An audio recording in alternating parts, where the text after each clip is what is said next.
is selling stroke sales? Firstly, to give or hand over something in exchange for money. So quite basic, quite simple. This is probably what most people think of as sales. And this describes the transactional, administrative and fairly basic skills involved in selling. So this is literally the transactional side, is you give me some money and I give you the product in return. And it can be automated. So this is the part of selling which is mostly administrative and can be automated. However, it is something that has to be done in a sales job. So if you're in a sales job, there will be an administrative side to this job, and it will be, there are things that you definitely need to do to make sure that you transact that smoothly. But the second part of the definition of what selling is, I think gives us a clue to us why it is such a difficult subject and such a complex subject to many people, and a misunderstood subject. And the second definition is to persuade someone of the merits of. But by that, they mean to persuade someone of the merits of your argument, essentially. And by argument, I'm not saying as in a disagreement, as in you're trying to persuade someone to do something, and you're doing it by presenting a logical argument and trying to get them to come across to your point of view. And you'll find that takes a huge amount of skill to do that. Interpersonal persuasive skills, it's very advanced. And it's the kind of skills you would associate with much more respected professions, or I say respected, they're not respected in every people's eyes, still negative connotations, but something like law, for example. If you're a lawyer and you are trying to persuade a jury of the merits of your argument, obviously there's a lot of training that goes into being able to do that well. The average, not the average, but in the UK, a lawyer, whether that's a solicitor or barrister, undergoes a huge amount of training, about 6 years of training before they have enough knowledge of that subject to be able to be trusted to persuade a jury of the merits of their argument. Now, there is obviously lots of legal jargon in there, and there's lots of kind of essentially learning how to speak Latin. But ultimately, the skill set is very, very similar. For a professional salesperson working in a business-to-business environment and a lawyer who's trying to persuade a jury, the skill set is very, very similar. However, in sales and a selling environment, the sales training that's given is really basic. So most people will enter a profession, such as the medical profession, which I've come from, because they studied something at university like biochemistry, for example, or sports science, or one of these areas.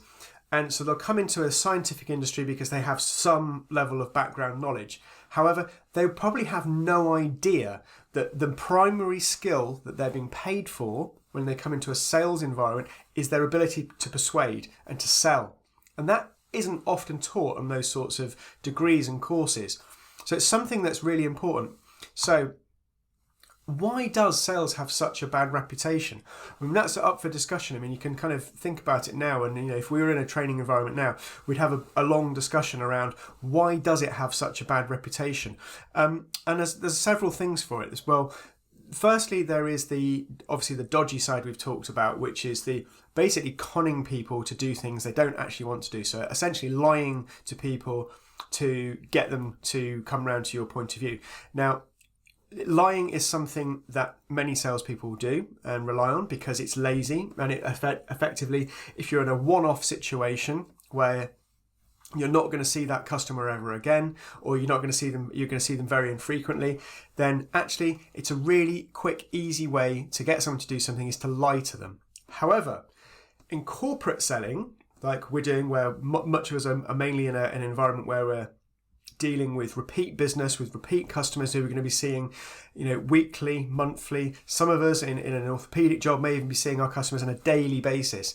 If you lie to them, it's a quick recipe for failure, because you will get caught out once or twice, your reputation will be ruined, and you will never sell another thing to that person ever again. So lying is a really bad strategy if you're in a corporate environment. Morally, it's bad obviously as well in any other environment, but again, we are not dealing with that end of the market here. So if you are seeking out sales training and you're seeking out people to follow, be really careful who you follow. Be really careful. We look at, I've actually think he's quite a good guy. I've looked at some of his content, Jordan Belfort, The Wolf of Wall Street. He provides some pretty good stuff. But if the film's anything to go by, essentially he sold those penny stocks to people by lying to them, by telling them lies about what would happen. Now, that isn't selling. That is lying, and that's conning people, and that's not what we're doing, and that will only further damage the reputation of the sales industry. So we're not talking about that. But there's another side to why sales has a bad reputation, and that is, I don't know if any of you remember The Simpsons. Of course, you probably remember The Simpsons, but the character on The Simpsons, Gil Gunderson, the pathetic salesman character on The Simpsons, and he was pathetic. Basically, he couldn't sell anything to anybody, and he was surrounded by people that could, and he was just pathetic, and he couldn't afford anything, and he'd always self-sabotage. And people often have that other side of the image of a professional salesperson. So you're either a liar or a cheat, or you're pathetic and you're desperate and you want something. So two really negative impressions of what selling is. However, this guy here, I think you all know exactly who this guy is. Steve Jobs from Apple, absolute genius. I think many people in business, follow the life of Jobs, and he essentially was the sales guy. He even described himself as a sales guy of Apple. So you had Steve Wozniak, who was the technical guy, and then you had Steve Jobs, who was the visionary. He was the guy that sold it. He was the guy that had the ideas, and he described himself as a sales guy. So this essentially is, and if you look at any really successful person, you look at Richard Branson, you look at any of the top business people, they will all have highly developed sales skills, professional sales skills in a corporate to corporate, business to business environment. So it's a question of who would you rather be? Would you rather be pathetic Gil, a liar and a cheat? I haven't got a good example of a liar and a cheat, but I'm sure you can all think of somebody that you've dealt with in the past that's the liar or the cheat. Or would you rather be someone like Steve Jobs, someone who's actually a bit of a visionary and can help create things that add value to people and progress things massively? So that's what you should be aiming for, to be Jobs. Now, something else on sales. So I don't know if you're aware of old Rich Dad Poor Dad, Robert Kiyosaki. Hopefully he's not going to sue me for putting a picture of his book on my slide.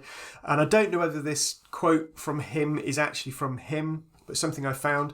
And he talks about the fact that we are now in his books, he talks about the fact that we're in the information age. We're no longer in the industrial age. So job security in years gone by was based upon building things, manufacturing, building things.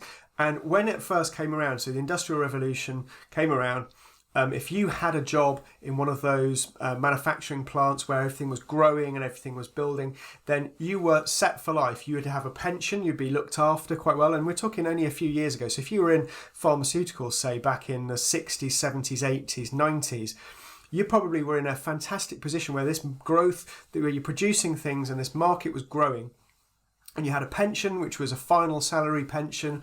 It would basically ensure that you would have a really comfortable lifestyle in your retirement.